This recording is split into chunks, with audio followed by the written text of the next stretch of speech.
I never thought I'd end up in a war with my own neighborhood. But that's exactly what happened when I moved into Willow Creek Estates 3 years ago. At first, it seemed like the perfect place. A quiet suburban community with manicured lawns, tree-lined streets, and families who waved hello as they walked their dogs. I was fresh out of the military, having served 2 tours overseas, and I was looking forward to some peace and quiet. I bought a modest 3-bedroom house on the cul-de-sac, nothing flashy, just a place to call my own. Little did I know that peace would be shattered by one woman, Beverly Walsh, the self-appointed queen of the Homeowners Association. Beverly was the classic HOA enforcer. In her mid-50s, with perfectly coiffed blonde hair, designer sunglasses perched on her nose even on cloudy days, and a clipboard that seemed permanently attached to her hand. She drove a white SUV with HOA president stickers plastered on the back window, and she patrolled the streets like a hawk searching for prey. From day one, she had it out for me. Maybe it was because I didn't immediately join the neighborhood book club or attend the mandatory holiday potlucks. Or perhaps it was my old pickup truck, a reliable 2005 Ford F-150 that I'd brought back from my deployment days. It had a few dents and scratches from years of hard use, but it ran perfectly and was registered, insured, and parked neatly in my own driveway. The first warning came as a polite note slipped under my door. Dear resident, please be advised that vehicles must be in pristine condition to maintain the aesthetic standards of Willow Creek Estates. Your truck appears to have minor cosmetic damage. Kindly address this within 14 days. I chuckled at first. Pristine condition. It was a truck, not a showroom car. I ignored it, figuring it was just Beverly flexing her authority. But ignoring Beverly was a mistake. The notes escalated. One day, I'd find a yellow sticker on my windshield. Violation. Unsightly vehicle. Another time, an email blast to the entire neighborhood subtly shading certain residents who didn't uphold community standards. I started noticing her SUV slowing down in front of my house, her peering over the steering wheel, taking notes. Neighbors whispered about her, how she'd find someone for having the wrong color mailbox, or reported a kid's lemonade stand as an unauthorized business. She thrived on control, and my truck was her latest obsession. Things came to a head one Friday evening.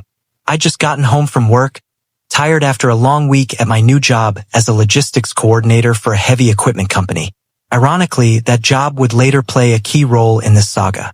I parked my truck in the driveway as usual, grabbed my groceries, and headed inside. The next morning, Saturday, I woke up to make coffee and glanced out the window. My driveway was empty. The truck was gone. Panic set in immediately. Stolen? In this neighborhood? I ran outside in my pajamas, checking the street, calling the police non-emergency line. The dispatcher calmly informed me that my vehicle had been towed by order of the Willow Creek HOA for repeated violations of aesthetic guidelines. Towed from my own driveway. Couldn't believe it.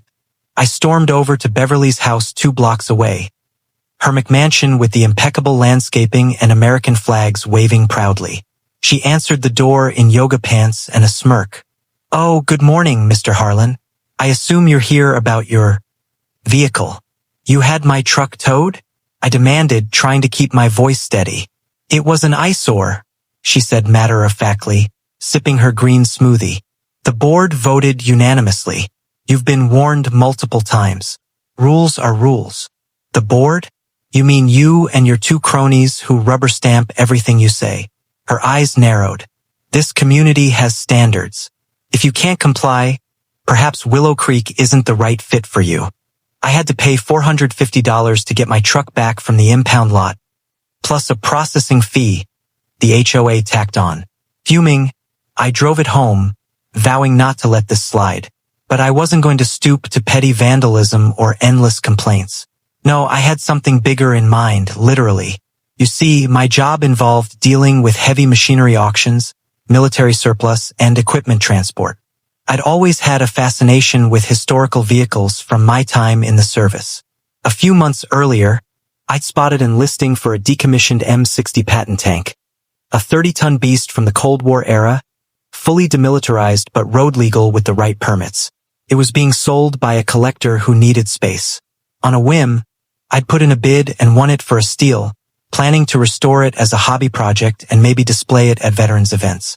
After the towing incident, I decided it was time to bring it home. I spent the next week preparing. I got the necessary permits for transporting oversized vehicles, coordinated with a specialized hauler, and even checked the local ordinances. Street parking in our neighborhood was public right-of-way, not HOA controlled, and there were no specific bans on military vehicles or weight limits for parked vehicles, as long as they weren't abandoned or hazardous. The tank was registered as a historic vehicle, insured, and street legal for slow speeds. The delivery was scheduled for a Tuesday morning, when most people were at work. But word travels fast in a neighborhood like ours, and I made sure a few sympathetic neighbors knew what was coming. Flatbed truck rumbled into Willow Creek Estates at 9 a.m., escorted by police for traffic control. They do that for oversized loads. The tank was chained down, its olive drab paint gleaming under the sun, the massive treads and turret making it look like something out of a war movie. It weighed in at exactly 30 tons with a 105mm main gun, deactivated, of course, and armor plating that could stop small arms fire. The hauler positioned it perfectly, right in the middle of the street, directly blocking access to Beverly's cul-de-sac. Her house was at the end, meaning anyone wanting to get in or out, deliveries, visitors, even emergency services if needed, would have to navigate around this immovable object. But since the street was wide enough in most parts, and the tank was parked legally parallel to the curb, taking up one lane, it wasn't fully obstructing traffic, just inconvenient, especially for her. I stood on my lawn with a cup of coffee, watching the crew unchain it and lower it to the ground with hydraulic precision. The ground shook slightly as it settled. A few neighbors came out, phones in hand, snapping pictures and laughing. Kids on bikes circled it in awe. One veteran neighbor saluted it. Then Beverly emerged. She burst out of her house in a robe, hair in curlers, face redder than a stop sign. "What in God's name is that?" she shrieked, marching toward me. "My new vehicle," I said calmly. "Thought I'd park it here for a while. Since the street is public property." "That's a tank. You can't park a tank here." "Actually, I can. It's registered, insured, and not violating any parking ordinances. No time limits on street parking in this zone, as long as it's not abandoned." She sputtered, pulling out her phone to call the HOA lawyer, the police, anyone who would listen. The cops arrived, the same ones who'd escorted the delivery. They inspected the permits, shrugged, and told her it was legal. "Ma'am, it's not blocking the entire road. Traffic can pass." Beverly was livid. She organized an emergency HOA meeting that night, demanding I remove it immediately. Fines threatened, lawsuits hinted at, but I had done my homework. The HOA covenants controlled lawns, paint colors, fences, but not public streets. The tank stayed. The days following the tank's arrival turned Willow Creek Estates into a circus, and I have to admit, I enjoyed every minute of it. News spread like wildfire. Local Facebook groups buzzed with photos. Kids posed on the turret for pictures. I made sure it was safe. And even a news crew from the local station showed up to film the neighborhood tank standoff. Beverly Street became the hotspot, with cars slowing down to gawk, horns honking in approval. Delivery trucks for her house had to park blocks away and carry packages on foot. Her daily yoga class? Canceled because the instructor couldn't find parking close enough. Beverly's meltdown was spectacular. She started with passive-aggressive notes taped to the tank. "Remove this eyesore immediately." Then came the direct confrontations.